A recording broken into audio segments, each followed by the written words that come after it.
Friends, welcome back to RGM education YouTube channel.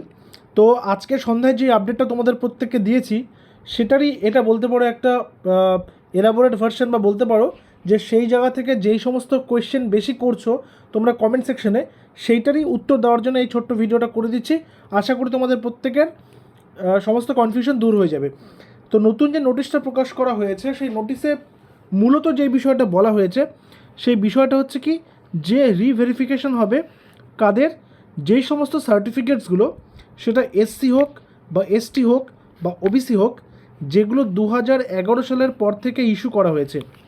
এইবার এখানে একটা বিষয় তোমাদেরকে বুঝতে হবে, 2011 সালের পর থেকে ইস্যু করা মানে কি।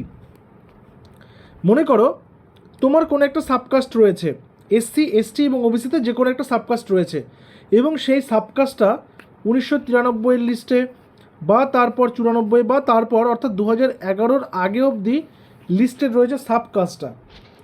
সাবকাস্ট মানে কি উপজাতি, যেমন মনে করো শিডিউল কাস্টে আমি বললাম সেটার উপজাতি একটা ধরে নিতে পারি রাজবংশী, আবার আমি ওবিসি বলছি সেটার একটা উপজাতি আমি ধরে নিতে পারি বৈশ্য কাপালি। ঠিক সেরকমভাবেই যেই সমস্ত সাবকাস্টগুলো 2011 আগে লিস্টেড রয়েছে সেই সমস্ত সাবকাস্টের মধ্যে অন্তর্গত ক্যান্ডিডেটদের অসুবিধা হওয়ার কথা নয়। কিন্তু এবার দেখতে হবে বিষয়টা যে সেগুলো ভ্যালিড কিনা, কী করে বুঝবে? তাহলে ধরো কারো বাবার ছিল, বাবার থেকে পরবর্তীকালে সে করেছে, তো সেই ক্ষেত্রে সেটা কিন্তু দেখবে। কিন্তু যেই সমস্ত সাবকাস্টগুলো 2011 সালের পর থেকে ইনক্লুড হয়েছে, নতুন করে যুক্ত হয়েছে, নতুন সার্টিফিকেট তো হয়েছে, তার পাশাপাশি যেই সমস্ত সাবকাস্টগুলো বা উপজাতিগুলো নতুন করে যুক্ত হয়েছে সেগুলোকে ভালো করে আরও ভেরিফাই করবে, রিভেরিফাই হবে। এবং বিশেষ করে যেগুলো দুয়ারে সরকারে যে সমস্ত সার্টিফিকেটগুলো প্রদান করা হয়েছে সেগুলোকেও কিন্তু ভেরিফাই করা হবে। আচ্ছা, যারা যারা জিজ্ঞাসা করছো যে কিছুদিন আগেই তো ভ্যালিডেশন করে আসলাম, নতুন করে আমরা সার্টিফিকেটটাকে ডিজিটাল করলাম, তাহলে আমাদের আবার কিছু করতে হবে কি না? যে যাদের ভ্যালিডেশন হয়েছে তাদেরকে আবার কিছু করতে হবে কি না? না, কিছু করতে হবে না। বিশেষ করে যারা ওবিসি ক্যান্ডিডেট রয়েছে তারা প্রত্যেকে জানো যে ওবিসিদের নতুন তালিকা আসার পরে কারো ওবিসি এ থেকে ওবিসি বি হয়েছে, আবার কারো ওবিসি বি থেকে ওবিসি এ হয়েছে, কারো আবার ওবিসি এ ছিল ওবিসি এই আছে, আবার কারো ওবিসি বি ছিল ওবিসি বি আছে। এবার ওবিসি সার্টিফিকেটের রিভ্যালিডেশন কিন্তু হয়েছে এবং এখনও হচ্ছে। যারা যারা করনি করে নিতে পারো।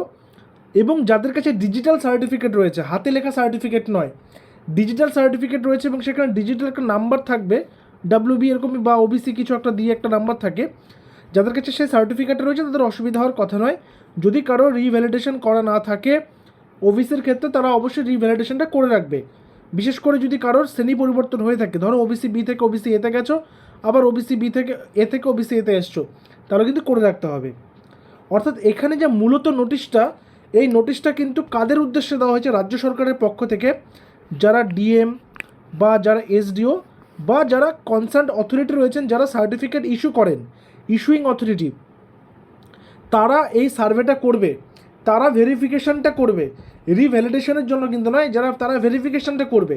কিন্তু তোমাদের মধ্যে থেকে আমি বারংবার বলছি, কারো যদি ওবিসি এ থেকে ওবিসি বি হয়ে থাকে বা ওবিসি বি থেকে ওবিসি এ হয়ে থাকে, তারা কিন্তু অবশ্যই রিভ্যালিডেশনটা অবশ্যই করে রাখতে পারো, ঠিক আছে? আর যাদের হাতে লেখা সার্টিফিকেট রয়েছে তারা কিন্তু ডিজিটাল সার্টিফিকেটের জন্য অ্যাপ্লাইটা করে দেবে, কারণ ডিজিটাল সার্টিফিকেটটা কিন্তু আগামীতে লাগবে, ঠিক আছে? তো এই নিয়ে যদি আর কারো কোনো সমস্যা বা কারো কোনো জিজ্ঞাসা থেকে থাকে অবশ্যই এই ভিডিওর কমেন্ট সেকশনে জানাবে, চেষ্টা করবো সেগুলোর অ্যান্সার করে দেওয়া, ঠিক আছে? তো দেখা হচ্ছে আমার পরবর্তী ভিডিওতে। Till then stay connected with us. Thank you very much.